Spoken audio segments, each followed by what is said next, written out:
Hello, everyone. Welcome to Inside the Americas. Here's a look at what's coming up in today's show. 3 Americans walk free after 36 years in jail for a crime they didn't commit. More on the long road to release them coming up. Then a deadlock between protesters and the president in Colombia means a new nationwide strike could be on the way. And would you eat tofu turkey at your Thanksgiving? It's a trend that's trying to take over the turkey market. I'm Jeannie Godula. 3 American men got their first taste of freedom this week after 36 years in jail. They were sentenced to life in prison in 1984 for the murder of a Baltimore teenager, a crime they didn't commit.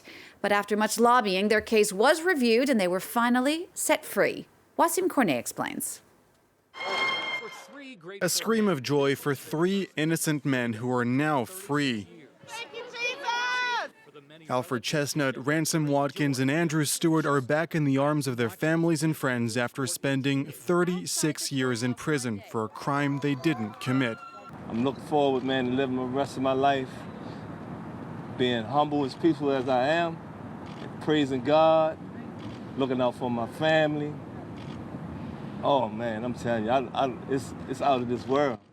The 3 men were just teenagers when they were arrested on Thanksgiving Day 1983. They were charged as adults for the murder of 14-year-old DeWitt Duckett, who was shot in a hallway at a Baltimore junior high school. The men have always claimed their innocence. The decision came when the city's Conviction Integrity Unit reopened the case after Alfred Chestnut sent a letter to the division. Investigators say they found new evidence and that reports suggest 4 witnesses had recanted because police had pressured them to change their statements at the time. It was prosecutorial misconduct. They weren't issued a fair trial. There was coercion in this case. The state's attorney has announced a new program that will give these men the resources they need in order to help them lead a normal life now that they're out of prison. She also said her office plans to push legislation that would get these 3 men financial compensation. The House Judiciary Committee has scheduled its first impeachment hearing for December 4th, and Democrats in Congress have invited Donald Trump to attend. Gerald Nadler, the Democratic chairman of that committee, said the president could either show up or, quote, stop complaining about the process. Trump is unlikely to be there, though, as he's due to be in the UK for a NATO summit. Democrats are saying the president used his influence on Ukraine to try and get that country to investigate Democratic presidential candidate and former VP Joe Biden. Meanwhile, the president's Navy secretary has been asked to resign. That's after he tried to negotiate a deal with the White House to resolve the case of a demoted Navy SEAL who'd been championed by the president. Navy Secretary Richard Spencer allegedly tried to negotiate that deal without keeping his boss, the defense secretary, in the loop. Former U.S. Navy Secretary Richard Spencer and President Donald Trump seem to agree on one thing. Navy SEAL Eddie Gallagher should not be fired from the elite force after a military jury acquitted him of killing an Islamic State group fighter in Iraq. He was, however, convicted of posing with the dead man's corpse, and he was demoted to first-class petty officer. Spencer was accused of trying to negotiate a deal to help Gallagher with the White House, behind the back of his boss, Defense Secretary Mark Esper. When his dealings became public, Spencer was asked to resign. In a statement to the press, Esper said, I am deeply troubled by this conduct shown by a senior Department of Defense official. Unfortunately, as a result, I have determined that Secretary Spencer no longer has my confidence to continue in his position. I wish Richard well. Over the summer, Eddie Gallagher became something of a cause célèbre for Donald Trump. In July, Trump tweeted that the Gallagher case was settled, and this month overturned his demotion. But despite this, a Navy review board was scheduled for the 2nd of December to determine if he could remain a Navy SEAL. But in another twist on Sunday, Defense Secretary Esper announced the review was cancelled and Gallagher could retire at his current rank. Trump has already announced on Twitter that he will nominate the current US ambassador to Norway as Spencer's replacement. Over the past 13 years, some 300,000 people have been murdered in Mexico. In 2006, the former president launched a war on drugs, cracking down on trafficking organizations.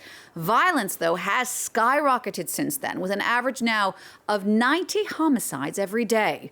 Spillover effects and transnational organized crime have affected the United States as well. And Donald Trump now says he's ready to designate Mexican drug cartels as terror groups. That move comes after Trump called for a war on the cartels a few weeks ago, after 9 women and children from a Mormon community in northern Mexico were killed in a hail of gunfire. And in Colombia, clashes broke out this week between protesters and security forces. The violence in Bogota coming just after the president, Iván Duque, held a meeting with the protest movement. Neither side was able to agree on a clear path forward, with demonstrators then promising to hold a new national strike instead. Emerald Maxwell reports. As the sun set on a 6th consecutive day of anti-government demonstrations, a handful of protesters clashed with police, venting their frustration after talks between President Iván Duque and the protest steering committee proved inconclusive. The committee has called for a new national strike. Teachers, students, people from rural areas, indigenous people, social and popular movements, the Colombian people, we will all take part, and we hope that the President of the Republic will give us a prompt response if he wants a solution. The government described the 2-hour meeting as constructive and announced new measures like refunds on value-added tax for the poorest 20% of Colombians. But it wasn't enough for protesters. They presented the government with a list of 13 demands addressing inequality, corruption, and the dissolution of riot police, who have been accused of using excessive force against demonstrators. Several people have died in recent days, including a high school student who was hit in the head by a projectile reportedly fired by riot police. We're gathered here to show the people we're indignant about the death of our colleague Dylan, who was viciously murdered by riot police. So one of our demands is that the force be dismantled.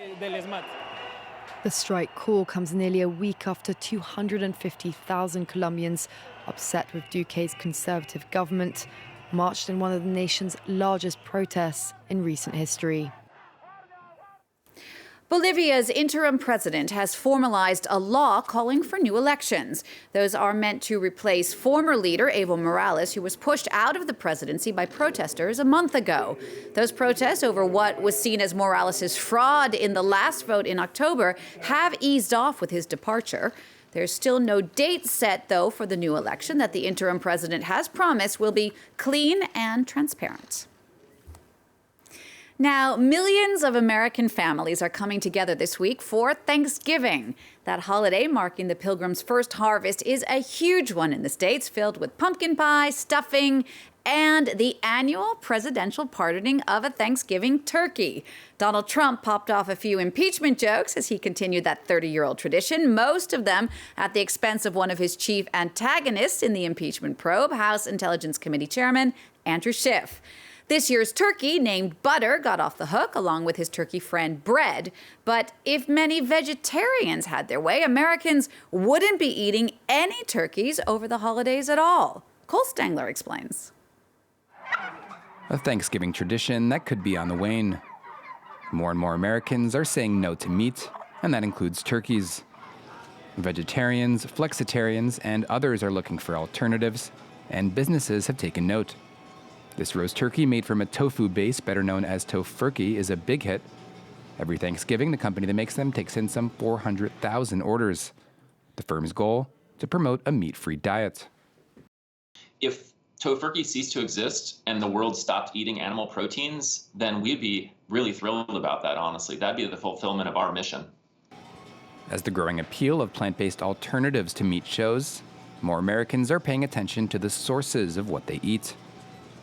And it's grabbed the attention of producers. This farmer says he raises his turkeys in ideal conditions. They're antibiotic-free.